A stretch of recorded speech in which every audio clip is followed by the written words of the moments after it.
Hello viewers, আসসালামু আলাইকুম। কেমন আছেন সবাই? আশা করি আল্লাহর রহমতে ভালোই আছেন।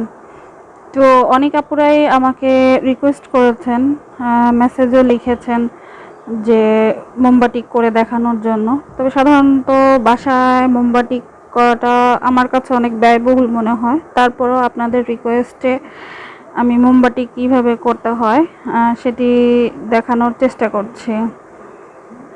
তো ভিডিওতে দেখতে পাচ্ছেন আমি মোম গুলিয়ে নিয়েছি। তো এখানে আমি 100 গ্রামের মতো মোম, 50 সাদা মোম আর কি, আর 50 গ্রামের মতো মধু মোম, 25 গ্রামের মতো রজনটা নিয়েছি। শুধু মোম দিয়েও আসলে করা যায়, তবে শুধু মোম দিয়ে করলে আসলে ফেটে যাওয়ার সম্ভাবনা থাকে, এজন্য এগুলো মিশিয়ে নিলে ভালো। তো আমি আগে কাপড়ের ডিজাইন করি নাই, ডাইস ইউজ করব যার কারণে। তো আমি এই একই ডাইস দিয়ে প্যাটার্ন আঁকার চেষ্টা করছি। তো দেখুন কিভাবে আমি ফুলের প্যাটার্ন আনার চেষ্টা করছি।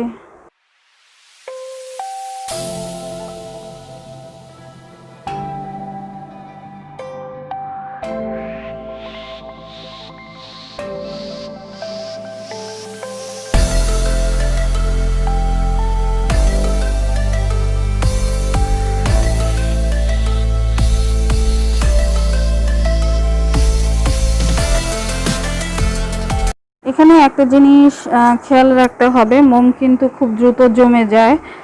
তো যখনই একটু ঠান্ডা হয়ে যাবে বা জমে যাবে, তখনই মোমটা আবার চুলায় জ্বালিয়ে গরম করে নিয়ে তারপরে মোমের কাজ করতে হবে। তো আমার অলরেডি কাজটি হয়ে গিয়েছে। আমি সাধারণত মোমের কাজ বালির উপরে করলেই ভালো হয়।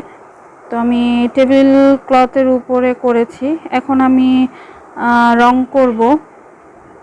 তো রং প্রসঙ্গে বিস্তারিত আর বললাম না, আর মোম কিভাবে গুলিয়েছি বা ব্রাশ বাটি কিভাবে করতে হয় সেটার উপরে আমি নেক্সট ভিডিওতে বিস্তারিত আলোচনা করব। তো দেখতে থাকুন কিভাবে আমি রং করছি।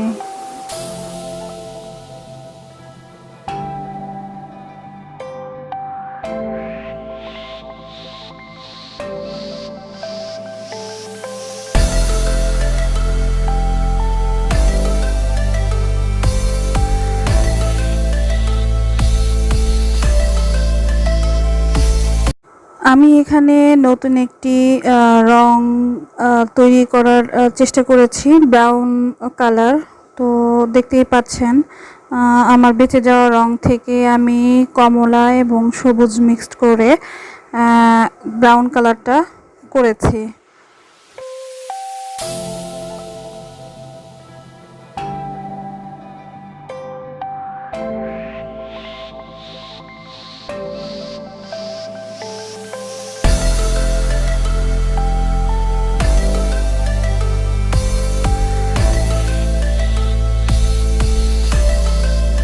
তো আমার অলরেডি রং করা হয়ে গিয়েছে, দেখতে পাচ্ছেন। তো আমি এটাকে 3 দিনের জন্য রেখে দিয়েছি। আসলে ব্রাশ বাটিক বা মোমের কাজ করতে গেলে প্রুশিয়ান ডাইংয়ের ক্ষেত্রে একটু লং টাইম রাখলে রঙের উজ্জ্বলতাটা অনেক ভালো আসে। তো দেখতেই পাচ্ছেন আমি 3 দিন রাখার পর কাপড়টিকে ধুয়ে নিচ্ছি। তো এখানে কিন্তু প্রুশিয়ান ডাইংয়ে প্রচুর পরিমাণে রং উঠে। তো এটা ফাইনাল ওয়াশ করার পরে আপনারা 25 মিনিটের জন্য ডাইং ফিক্সারে ভিজিয়ে রাখবেন।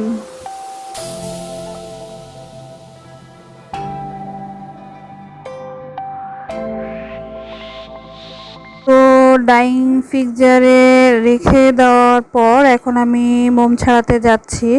তো মোম ছাড়াতে গেলে আপনাকে অবশ্যই গরম পানি ইউজ করতে হবে। যতক্ষণ না পর্যন্ত মোম ছাড়ায় ততক্ষণ পর্যন্ত আপনাকে গরম পানি দিয়ে বারবার ওয়াশ করে নিতে হবে। তো আমার ফাইনাল ওয়াশ হয়ে গিয়েছে। তো দেখতে পাচ্ছেন যে কোথাও কোনো মোম নেই, এবং ডাইং ফিক্সার ইউজ করার কারণে রঙগুলো এদিক ওদিক ছড়িয়েও যায়নি। তো আজকের প্যাটার্নটি আপনাদের কেমন লেগেছে তা কমেন্টস করে জানাতে ভুলবেন না। ভালো থাকবেন। আল্লাহ হাফেজ।